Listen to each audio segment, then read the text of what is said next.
Хорошо. Здравствуйте, уважаемые коллеги. Сегодня 29 ноября. Мы с вами встречаемся по очень важному поводу. И этот повод – разбор типичных ошибок выпускников основного государственного экзамена по учебному предмету «История» в 2022 году. А также мы с вами рассмотрим методические рекомендации по подготовке учащихся к основному государственному экзамену по учебному предмету «История» в 2022 и 2023 учебном году. Хочу сразу обратить ваше внимание на динамику результатов основного государственного экзамена по предмету «История» в Республике Коми. На данной таблице вы имеете возможность наблюдать характеристику за 2018 год, 2019 год и 2022 год. Следует отметить, что экзамен не проводился в 2020 году и в 2021 году. В данной таблице отмечена характеристика модели контрольно-измерительных материалов ОГЭ, которые охватывают содержание предмета «История». В 2018 году это получается с древнейших времен до начала 21 века, то есть 2012 год. И такая же модель использовалась в основном в 2019 году.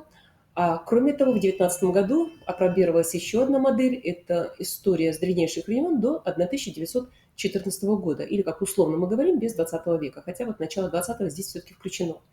А в 2022 году, в прошлом году, это модель с древнейших времен до 1914 года. И на данном слайде мы с вами наблюдаем, что количество участников основного государственного экзамена на протяжении вот с 18, 19 и 22 года оно сокращается. Количество, которые не прошли пороговый балл и получили отметку 2, мы видим по 2022 году это количество выросло. Если сравнить это с нулевым показателем, который был в 2019 году, поскольку именно в 2019 году по этой модели обучающиеся прошли все пороговый балл и не имели отметку 2, то получается, что в 2022 году здесь у нас порядка в процентном положении 4,43. Ну и те, кто получили пятерку, мы с вами можем здесь увидеть, это количество сокращается. В 2022 году составило 10,7, что, соответственно, намного меньше, чем обучающиеся выполнили работу по модели с древнейших времен до 2014 года в 2019 году. Также хочу обратить ваше внимание на средний процент выполнения заданий различных уровней сложности в 2022 году в Республике Коми. Здесь представлены 3 уровня сложности заданий. Это базовый уровень, повышенный и высокий. Также отмечены задания, 14 заданий базового уровня. И средний процент выполнения такого рода заданий от 34 до 92%. Повышенного уровня такого задания было порядка 7%. Средний, как мы с вами здесь наблюдаем, очень большой разброс составляет от 28% до 80%. И высокий уровень сложности заданий, такого рода задания 3. Все эти задания из второй части. И здесь мы видим небольшие результаты, которые варьируются от 19% до 36%. Итак, всего было 24 задания. Следует обозначить проблемные зоны, которые выявились на экзамене. Это проблемные зоны подготовки к основному государственному экзамену. Список данных проблемных зон мы с вами наблюдаем на данном слайде.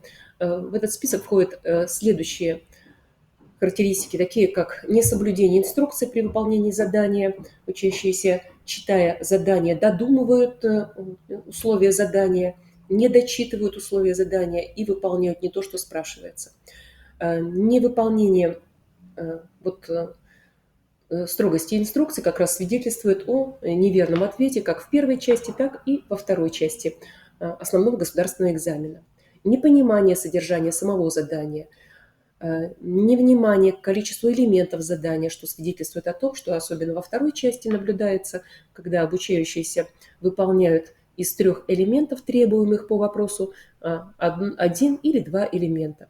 Непонимание различия между причиной и следствием, дефицит знаний конкретных исторических фактов, связанных с определенным историческим периодом и правителем, также неумение систематизировать историческую информацию.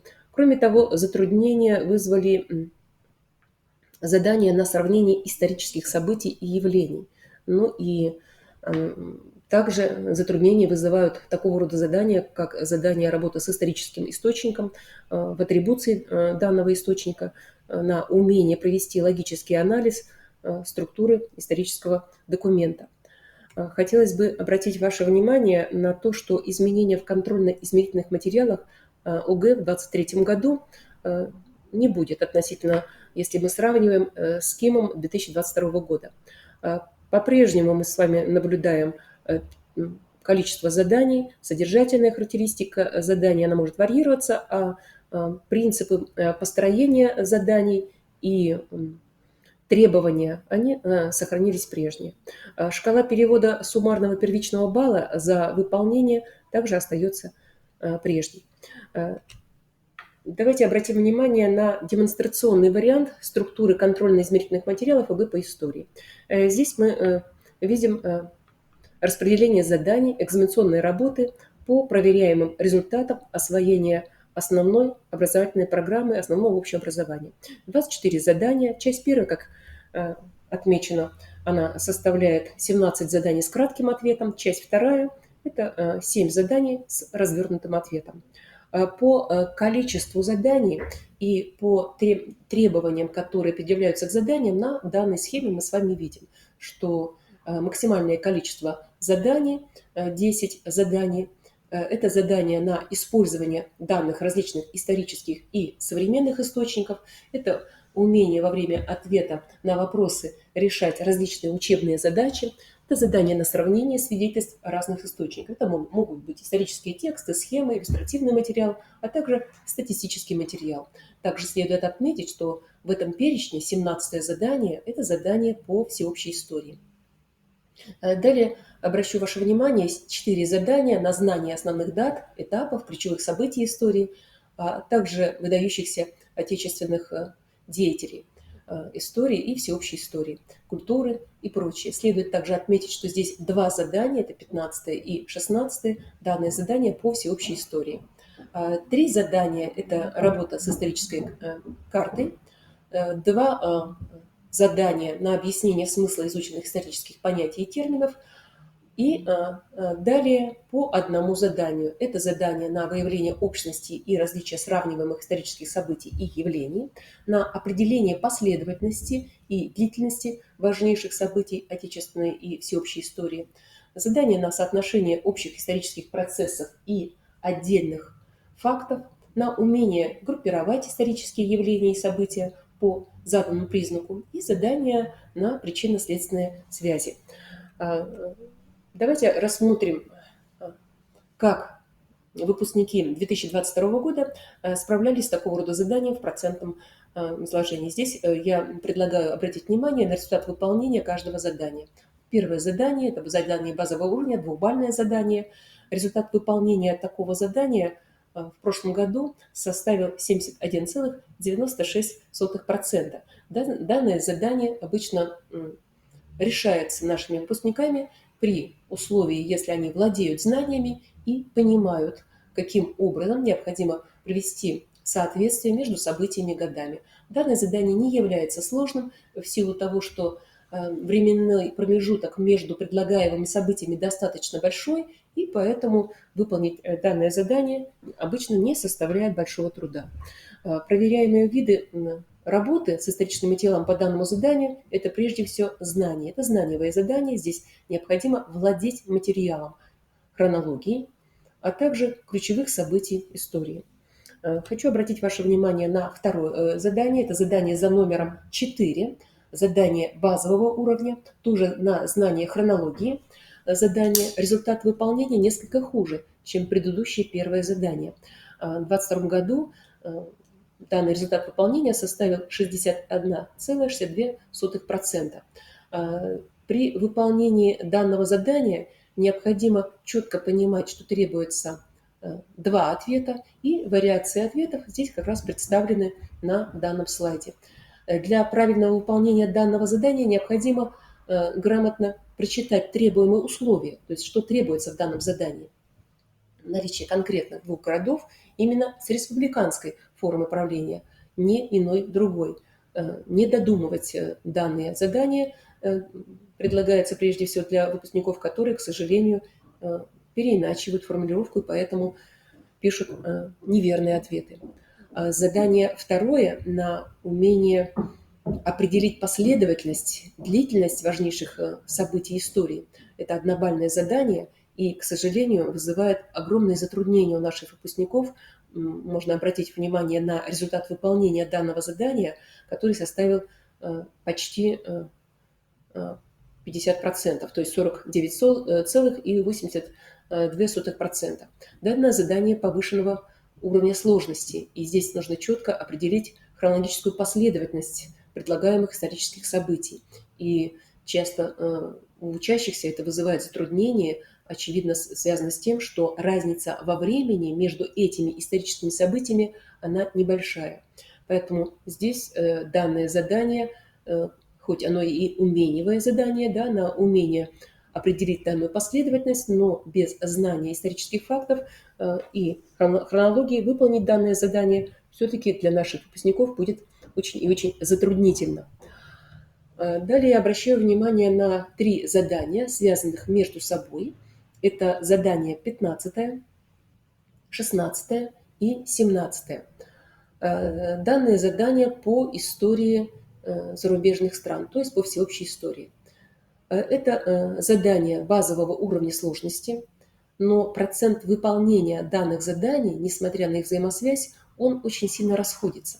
Если обратить внимание на результат выполнения 15-го задания, который составил почти 50%, что свидетельствует о том, что наши выпускники затрудняются выполнять данное задание в силу того, что слабо владеют информацией по всеобщей истории. И здесь в данном задании следует просто указать